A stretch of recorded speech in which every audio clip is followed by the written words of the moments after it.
Leitura do dia 65/365 Josué 4 a 6. Esse é o projeto Bíblia em 365 dias. Estaremos dia a dia cada vez mais próximos do nosso Deus Pai Celestial. Referência à leitura do dia 6 de março de 2023 do Plano Anual. Josué 4. Após cruzarem o rio em segurança, o que aconteceria? Conquistariam a terra? Ainda não. Primeiro Deus mandou que eles construíssem um memorial com 12 pedras tiradas do rio por 12 homens, um de cada tribo. Isto pode parecer um passo insignificante em sua missão de conquistar a terra, mas o Senhor não queria que seu povo mergulhasse em sua tarefa de forma despreparada. Eles precisavam manter seu foco nele e lembrar quem os guiava. Ao ocupar-se com as tarefas dadas por Deus, separe alguns momentos para construir seu próprio memorial do poder de Deus. O excesso de atividades pode mudar seu foco para longe do Senhor. Os israelitas respeitavam Josué pelo seu papel de conduzi-los na travessia do Rio Jordão. Ele, como Moisés, receberia elogios do povo geração após geração. Embora Israel não fosse um poder mundial naquele tempo, a reputação de Josué por cuidar de suas responsabilidades segundo a vontade de Deus trouxe-lhe glória maior do que se ele tivesse sido um herói em uma superpotente nação. Fazer direito é mais importante que fazer bem. O memorial de 12 pedras deveria ser uma constante lembrança do dia em que os israelitas cruzaram o rio Jordão em solo seco. Suas crianças veriam as pedras, ouviriam a história e aprenderiam sobre Deus.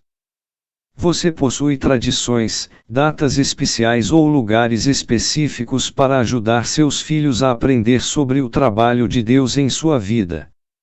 Você reserva tempo para contar-lhes o que Deus fez por você, perdoou, salvou, respondeu suas orações e proveu suas necessidades. Recontar sua história os ajudará a manter vivas as memórias da fidelidade de Deus em sua família. Josué 5. Os amonitas e cananeus eram os dois mais importantes grupos que viviam em Canaã no momento da invasão de Israel. Os cananeus adoravam uma variedade de deuses, mas Baal era seu favorito. A cultura cananita era materialista e sua religião, sensual. Os israelitas continuamente se voltaram para Baal após a sua entrada em Canaã. A adoração dos deuses dos amorreus também contaminaram a adoração de Israel e afastaram as pessoas da adoração ao verdadeiro Deus. A adoração destes deuses eventualmente provocou a queda de Israel. Os israelitas passaram 40 anos no deserto desnecessariamente porque tinham um grande medo dos cananeus. Eles menosprezaram a fidelidade e o poder de Deus. A primeira tentativa de entrar na terra prometida falhou. Aqui Israel pôde ver que os cananeus tinham pavor de seu exército.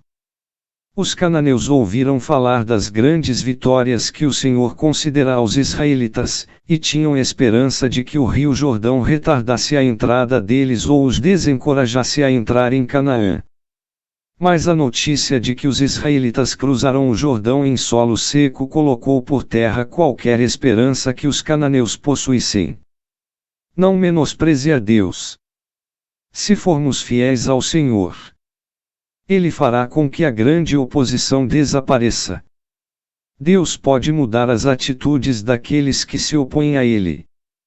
O rito da circuncisão marcou a posição de Israel como povo que possuía uma aliança com Deus.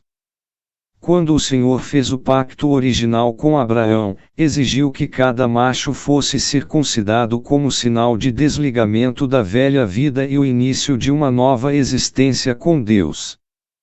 Outras culturas naquele tempo usavam a circuncisão como um sinal do início da idade adulta, mas só Israel usou isto como uma prova de obediência a Deus. O homem seria circuncidado só uma vez. Torna aqui se refere ao fato de que muitos homens jovens já eram circuncidados. Localizado a cerca de 3 quilômetros a nordeste de Jericó, Gilgal era o acampamento de Israel e seu centro temporário de governo e adoração durante a invasão de Canaã. Aqui as pessoas renovaram seu compromisso com Deus e se comprometeram com Ele antes de tentar conquistar a terra prometida. Em Gilgal, o comandante angelical do exército do Senhor apareceu a Josué com instruções adicionais para a batalha e encorajamento à conquista. Depois da vitória, Gilgal continuou a ser um lugar importante em Israel. Neste local Saul, o primeiro rei de Israel, foi coroado. Esta alegre Páscoa foi a primeira a ser celebrada na Terra Prometida e apenas a terceira celebrada por Israel desde a saída do Egito. A última vez fora ao pé do Monte Sinai. 39 anos antes. Esta celebração lembrava a Israel sobre os poderosos milagres de Deus que os tiraram do Egito. Lá eles tinham que agir sob o medo e a pressa, aqui eles comeram em celebração as bênçãos do Senhor e as suas promessas, para uma descrição da noite em que o anjo ignorou as casas dos israelitas. Deus fornecera milagrosamente maná para os famintos israelitas durante 40 anos no deserto. Na abundante terra prometida, eles não mais precisariam deste suprimento diário de comida porque a terra estava pronta para o plantio e colheita. O Senhor milagrosamente provera alimento para os israelitas enquanto estavam no deserto, aqui ele providenciava comida da própria terra. A oração não é uma alternativa para a preparação, e a fé não é um substituto para o trabalho duro. Deus prepara milagrosamente o necessário para seu povo, mas também espera que todos usem seus talentos e recursos dados pelo Senhor para que possam providenciar por si mesmos. Caso suas orações não sejam respondidas, talvez você precise estar dentro de seu alcance. Ore e peça sabedoria a Deus. Energia e motivação para realizar seus anseios. Este era um anjo diferente, o chefe do exército do Senhor. Alguns dizem que ele tinha a aparência de Deus em forma humana. Como sinal de respeito, Josué tirou suas sandálias. Embora fosse o líder de Israel, estava subordinado a Deus. O líder absoluto. Temor e respeito são as atitudes corretas para com o Todo-Poderoso. Como podemos mostrar nossa reverência a Deus? Através de nossas atitudes e ações.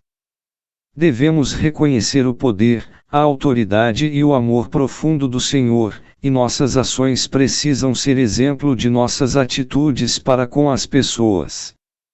O respeito a Deus é tão importante hoje, como foi nos dias de Josué, embora o ato de tirar os sapatos não seja mais o nosso modo cultural de demonstrar isto.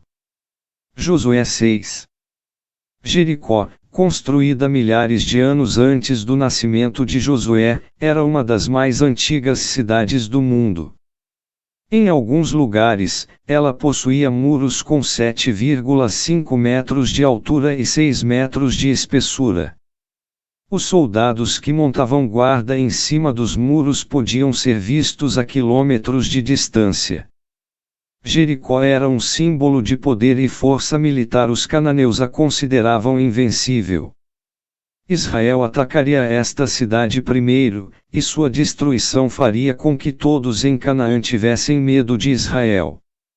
Os cananeus viram o Deus de Israel como uma divindade da natureza, porque ele separara o Jordão, e como um senhor de guerra, pois derrotara Silmilgue, mas não o consideravam o Todo-Poderoso, aquele que prevaleceria sobre uma cidade fortificada. A derrota do Jericó não apenas mostrou que o Deus de Israel era superior às divindades cananeias, mas também que ele era invencível. Deus disse a Josué que Jericó já estava entregue em suas mãos, o inimigo já estava derrotado. Que confiança Josué deve ter tido quando entrou na batalha! Os cristãos também lutam contra um inimigo derrotado. Nosso inimigo, Satanás, foi derrotado por Cristo. Embora ainda lutemos diariamente e o pecado aumente de forma excessiva no mundo, temos a certeza de que a guerra já foi ganha. Não temos que ser paralisados pelo poder de um inimigo derrotado, podemos vencê-lo através do poderio de Cristo. Porque Deus concedeu a Josué todas estas complicadas instruções para a guerra? Várias respostas são possíveis. 1. Deus deixava claro que a batalha dependeria dele, e não das armas e da perícia de Israel. Este é o motivo pelo qual a arca, que levava os israelitas para o confronto, deveria ser carregada pelos sacerdotes, não pelos soldados. 2. O método de Deus para tomar a cidade acentuava o terror já sentido em Jericó, 2:9, e 3. Essa estranha manobra militar era um teste para a fé dos israelitas e sua disposição para seguir a Deus completamente. O soar das trombetas possuía um significado especial. Eles foram instruídos a tocar as mesmas trombetas usadas nas festas religiosas em suas batalhas para lembrar-lhes que sua vitória viria do Senhor, não de seu próprio poderio militar. Porque Deus mandou que os israelitas destruíssem quase tudo e todos em Jericó. Ele executava um julgamento severo contra a maldade dos cananeus. Este julgamento, ou proibição, normalmente exigia que tudo fosse destruído. Por causa de suas práticas malignas e intensa idolatria, os cananeus eram grandes inimigos de Deus. Era esta uma ameaça ao correto estilo de vida que o Senhor exigia que fosse removida. Caso contrário, ela atingiria todo o Israel como um câncer em crescimento, como ocorreu na triste história contada no livro de Juízes. Poucas pessoas e alguns itens em Jericó não foram destruídos, mas estes eram casos especiais. Raabe e sua casa foram poupadas porque ela teve fé em Deus e ajudou os espias israelitas. A prata, o ouro, os artigos de bronze e ferro foram mantidos, não para enriquecer as pessoas, mas para embelezar o tabernáculo e seus serviços. 6.24. O propósito de Deus em tudo isso era impedir que a fé e a religião das pessoas fossem contaminadas. Ele não queria que o despojo lembrasse Israel das práticas cananeias. Deus também deseja que sejamos puros. Ele quer que mudemos o nosso comportamento quando iniciamos a nova vida com Ele. Não devemos permitir que o desejo por ganhos pessoais distraia nossos propósitos espirituais. Devemos também rejeitar quaisquer objetos que sejam lembranças de uma vida de rebelião contra Deus. Para mais informações sobre como Israel lidou com o despojo, veja a nota em Números 31:25-30. Esta maldição foi cumprida em 1 Reis 16:34 quando um homem, Hiel, o betelita, reconstruiu Jericó e consequentemente perdeu seu filho mais velho e o mais novo.